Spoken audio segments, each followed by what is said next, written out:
من الشيطان الرجيم بسم الله الرحمن الرحيم يا أيها النبي قل لأزواجك وبناتك ونساء المؤمنين يدنين عليهن من جلابيبهن হে নবী, তুমি তোমার স্ত্রীদের, কন্যাদের এবং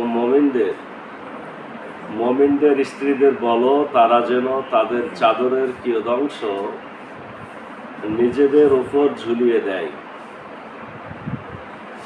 যালিকা আদনা আইয়ুরাফনা ফালা ইউযাইন, এতে তাদেরকে চেনা সহজতর হবে, ফলে তাদের উত্ত্যক্ত করা হবে না। কানাল্লাহু গফুরার রহিমা, আর আল্লাহ ক্ষমাশীল ও পরম দয়ালু। লা ইল্লাম ইয়ানতাহিল মুনাফিকুনা ওয়াল্লাযীনা ফি কুলুবিহিম মারাজুন আল মুরজিফুনা ফিল মাদিনাতি লানুগরিয়ান্নাকা বিহিম সুম্মা লা ইউজাদিরুনাকা ফিহা ইল্লা কালিলা। যদি মুনাফিকরা এবং যাদের অন্তরে ব্যাধি আছে এবং শহরে গুজব রটনাকারীরা বিরত না হয়, তাহলে আমরা নিশ্চয়ই তাদের উপর তোমাকে কর্তৃত্ব দান করব। এরপর তাতে এই নগরীতে তোমার প্রতিবেশী রূপে তারা অল্প সময়ই থাকবে।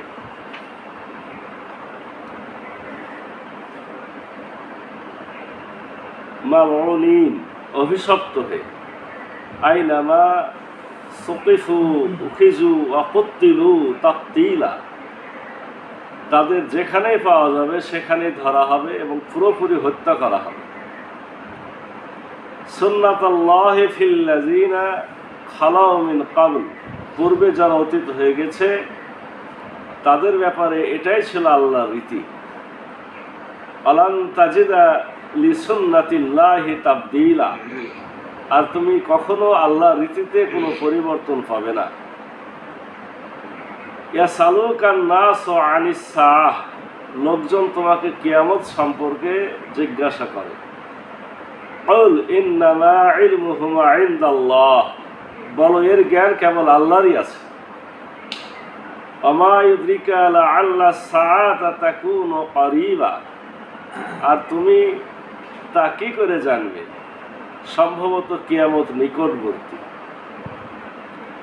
ইন্নাল্লাহা লাআনাল কাফিরিনা ওয়া আ'আদ্দা লাহুম সাঈরা, নিশ্চয় আল্লাহ কাফেরদের অভিশপ্ত করেছেন এবং তাদের জন্য প্রস্তুত রেখেছেন জ্বলন্ত আগুন। খালিদিনা ফিহা আবাদা, সেখানে তারা স্থায়ী হবে। লা ইয়াজিদুনা ওয়ালিয়্যা ওয়ালা নাসীরা, তারা কোনো অভিভাবক ও সাহায্যকারী পাবে না। ইয়ামা তুকাল্লাবু হুজুহুম ফিন নারি ইয়াকুলুনা ইয়া লাইতানা আতা'আনা আল্লাহ ওয়া আতা'আনা রাসূলা, যেদিন তাদের মুখমণ্ডল আগুনে ওলট পালট করা হবে সেদিন তারা বলবে, হায়, আমরা যদি আল্লাহর ও রাসূলের আনুগত্য করতাম। وقالوا ربنا إنا أطعنا ساداتنا وكبراءنا فأضلونا السبيل, আর তারা আরো বলবে, হে আমাদের প্রতিপালক, আমরা আমাদের নেতা ও সম্ভ্রান্তদের আনুগত্য করেছিলাম, কিন্তু তারা আমাদের পথভ্রষ্ট করেছে। রব্বানা আতিহিম দিফাইনি মিনাল আযাবি ওয়ালআন আনহুম লা'নান কাবীরা, হে আমাদের প্রতিপালক, তাদের দ্বিগুণ শাস্তি দিন এবং তাদের দিন মহা অভিশাপ।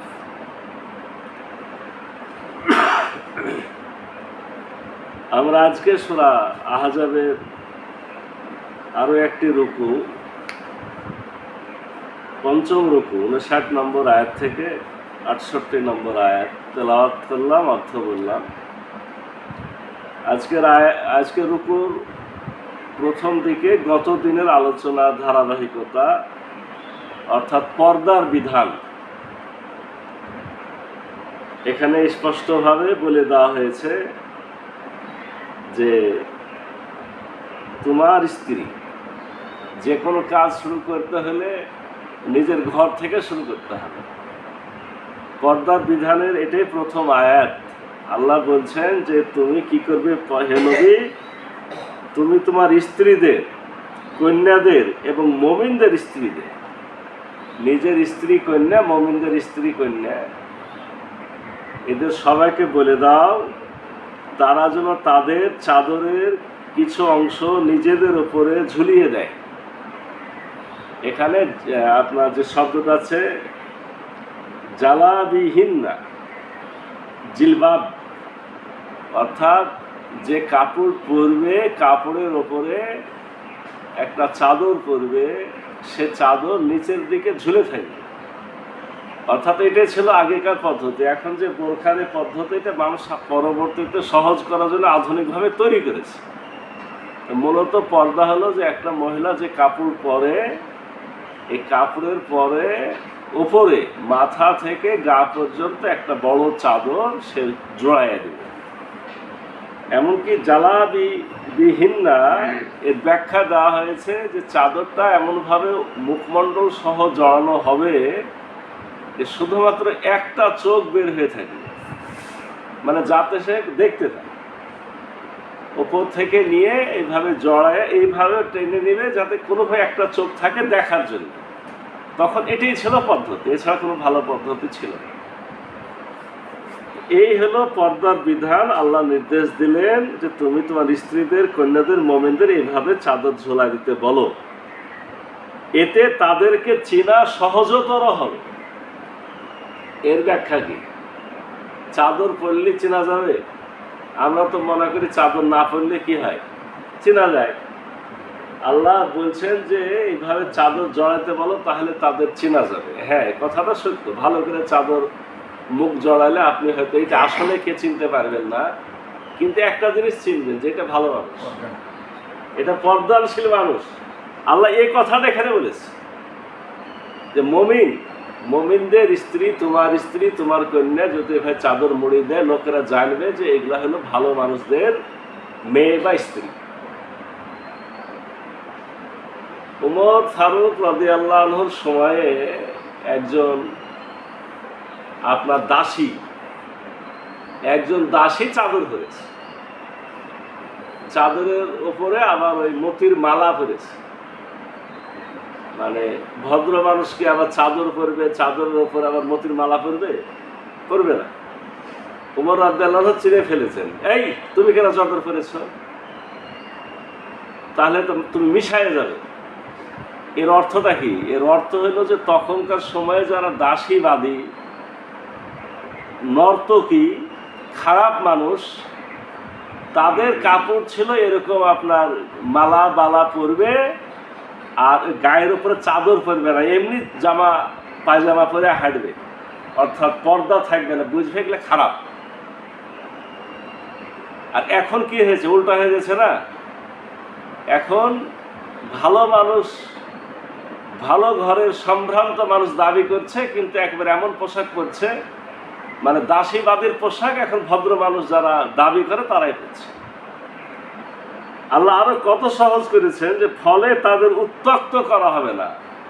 যখন মানুষেরা জানবে যে এটা ভালো ঘরের মানুষ, তখন তাদেরকে বিরক্ত করবে না। খারাপ ছেলেরা বিরক্ত করে কি আসলে পর্দানশীল মানুষদের? এটা কেউ শত্রুতামূলক করতে পারে, কিন্তু বাস্তবিকে সহজভাবে কেউ ভালো মানুষদেরকে বিরক্ত করে না। আর আল্লাহ ক্ষমাশীল ও পরম দয়ালু। যদি মুনাফিকরা এবং যাদের অন্তরে ব্যাধি আছে এবং শহরে গুজব রটনাকারীরা বিরত না হয়, তাহলে আমরা নিশ্চয়ই তাদের উপর তোমাকে কর্তৃত্ব দান করব। আল্লাহ হুঁশিয়ারি দিচ্ছেন এখানে মুনাফিকদেরকে, যাদের অন্তরে ব্যাধি আছে। ব্যাধি আলারাই তো মুনাফিক।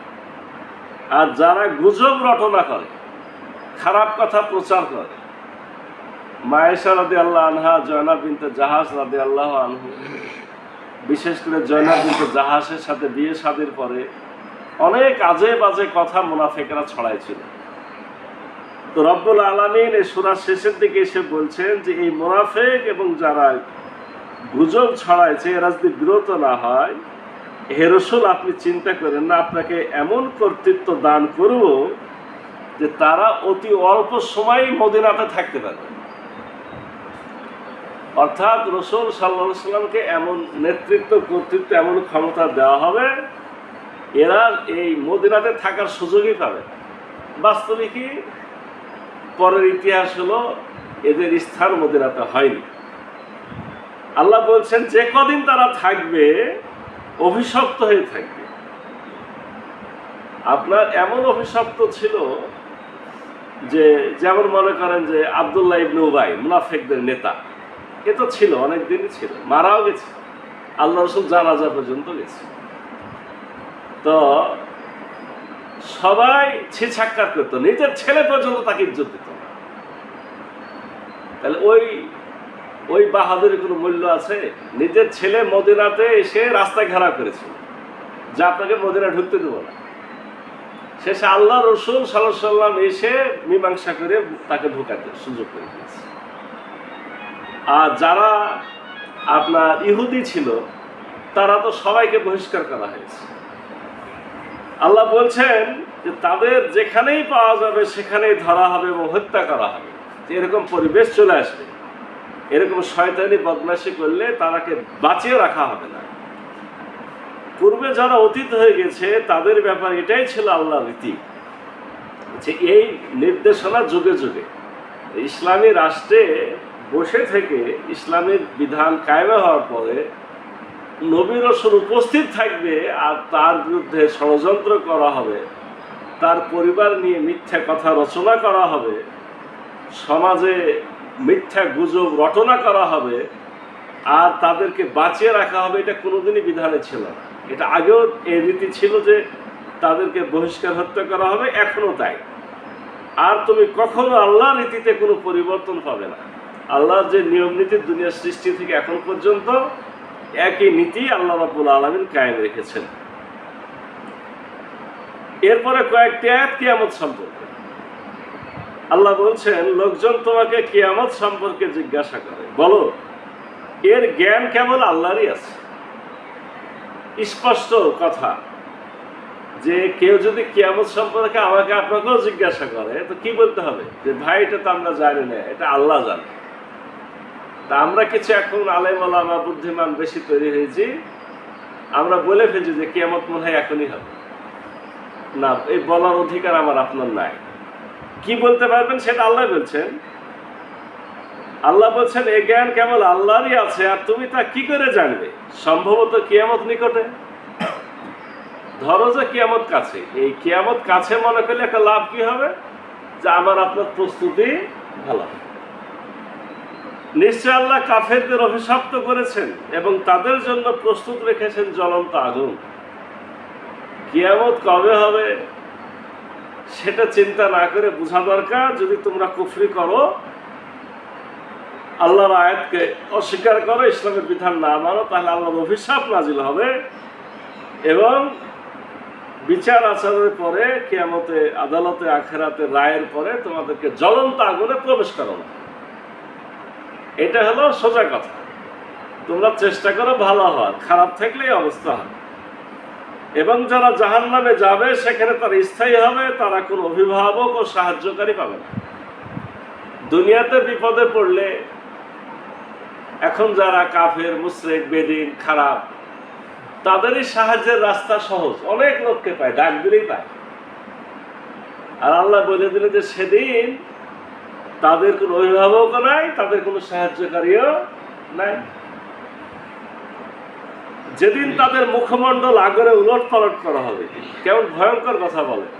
আমরা আমাদের মা বোনেরা আপনার যখন কিছু ভাজে তখন কড়াইয়ে একবার এই মুখটা দেয়, একবার আবার ওটাকে আবার কি করে দেয়, ওটাকে আবার উল্টায় দেয়, আবার দেয়, যাতে সব দিক ভালো হয়ে পুরো।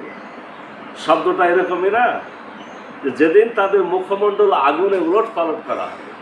কি ভয়ঙ্কর কথা। সেদিন তারা বলবে, হায় আমরা যদি আল্লাহ রসুলের আনুগত্য করতাম, তো সেদিন আফসোস করে লাভ হবে? কোনো লাভ হবে না। আর তারা আরো বলবে, হে আমাদের প্রতিপালক, আমরা আমাদের নেতা ও সন্তানদের ও সম্ভ্রান্তদের আনুগত্য করেছিলাম, কিন্তু তারা আমাদের পথভ্রষ্ট করেছে। আফসোস করবে আর বলবে যে আল্লাহ, আসলে আমাদের নেতারা, আমাদের সমাজের যারা কর্তৃত্বশীল, নেতৃত্বশীল, ধনী মানুষ সমাজ চালায়, তো এরাই আমাদেরকে ভুল পথে চালিয়েছে। আল্লাহকে তারা আরো বলবে, হে আমাদের প্রতিপালক, তাদের দ্বিগুণ শাস্তি দিন এবং তাদের দিন মহাভিশাপ। এ সমস্ত কথা বলে যখন কাজ হবে না, তাদের শাস্তি চলবে, তখন বলবে, আল্লাহ, যাদের কারণে শাস্তি, আমাদের যে শাস্তি দিচ্ছেন, তাদেরকে এর থেকে ডবল শাস্তি দেন, তাদের কারণে আমরা ভুলগুলা করেছি। হয়তো তাদের এই দোয়াটা কবুল হবে, আচ্ছা ঠিক আছে, তোমাদের নেতাদের কারণে তোমরা আজকে যে শাস্তি পাচ্ছ, তোমাদের শাস্তি দ্বিগুণ করে দিলাম। তারা সেদিন দোয়া করুক, সেদিন আফসোস করুক আর দোয়া করুক আর নেতাদের শাস্তির জন্য আহ্বান করুক। যে আগুনে ঢুকে গেল, তার কি কোনো লাভ হলো? কিন্তু লাভ হলো। তাহলে আমাদের বেঁচে থাকতে আমাদের সতর্ক হতে হবে, সাবধান হতে হবে। এই যে আজকে পর্দার বিধান, এটা মুমিনদের ঘরে ঘরে এখন মারাত্মক দুর্বলতা। ভাবটা এরকম যে মেয়েকে মনে হয় একটু বেপর্দা করে বের না করলে বিয়ে শাদী হবে না। কি শয়তানের চক্রান্ত! আর নিজের ঘরের মেয়েটাও ভাবছে যেভাবে না ঘুরলে কি ছেলে পেলে আমাকে চিনবে, দেখবে, আমাকে কি পছন্দ করতে পারবে, দেখানোর জন্য সেজে গুজে বের হয়েছে। আর আমরা বাড়ির বাপ, ভাই, মানে মুরব্বী যারা আছি, স্বামী, তারা যেন একেবারে কাপুরুষ হয়ে গেছি, কিছু বলার শক্তি নাই। আচ্ছা, শক্তি নাই তার কিছু কারণ আছে। আমি তো প্রথম আমি আমার বউকেই সাবধান করিনি, তাহলে বিটিকে কি করে সাবধান করবো? দেখে দেখে শিখে ফেলেছি। এখন এই পরিবেশটা চেঞ্জ আনতে হবে। এই যে ভয়ঙ্কর শাস্তির কথা, পর্দার বিধানের পরে তো কাফের যারা আনুগত্য করে কথাটা আসলো, তার মানে কি অনেকগুলা কাজে মানুষ কুফরি করে, আল্লাহ সুখে মানলা জাহান্নামে যায়। তার মানে পর্দার বিধানটা না মানলেও এটা একটা জাহান্নামে যাওয়ার বড় একটা রাস্তা। যে বাড়ির মহিলারা বেপর্দা বেহায়া হয়ে ঘুরে বেড়ায়, তাদের স্বামী, তাদের ভাই, তাদের পিতা, তিনজনই কিন্তু আখিরাতে জবাবদিহি করতে হবে। তিনজনকে প্রশ্ন করা। আর যারা বেপর্দা বেহায়া হয়ে ঘুরে বেড়ায়, তাদেরকে বলা হচ্ছে দায়ুস। যারা দায়ুস, তাদের জন্য জান্নাত হারাম। রব্বুল আলামিন আয়াতগুলোর আলোকে আমাদের সঠিক বুঝ শিক্ষা গ্রহণ করে বাস্তব জিন্দগিতে আমলের তৌফিক দান করুন সকলকে। আল্লাহুম্মা আমিন। সুবহানাকাল্লাহুম্মা বিহামদিকা আশহাদু আল্লা ইলাহা ইল্লা আনতা আস্তাগফিরুকা ওয়া আতুবু ইলাইক।